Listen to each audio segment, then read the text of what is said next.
আমরা এখন যাচ্ছি কিঞ্জোর হাইওয়ে উড়িষ্যাতে। ভিডিওটা ভালো লাগলে সবাই একটু লাইক অ্যান্ড শেয়ার করে দেবেন।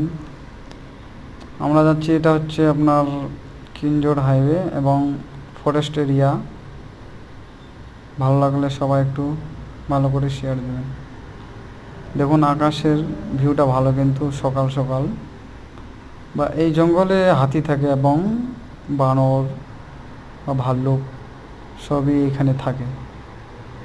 এই রোড দিয়ে দিনের বেলায় যাওয়া আসা হয়, বেশিরভাগ দিনের বেলায় গাড়িগুলো চলে এবং রাত্রে চলে না, কেননা ডাকাতের ভয় থাকে। প্রায় অনেকটা লং, পুরো দিন চলতে প্রায় 250 কিলোমিটার আপনার যেতে হবে পুরো জঙ্গল দিয়ে।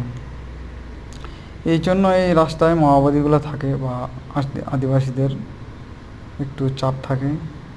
এই দিক দিয়ে একটু দিনের বেলা গাড়ি বেশি চলে এবং রাত্রে নাই বলার চলে লরিগুলো।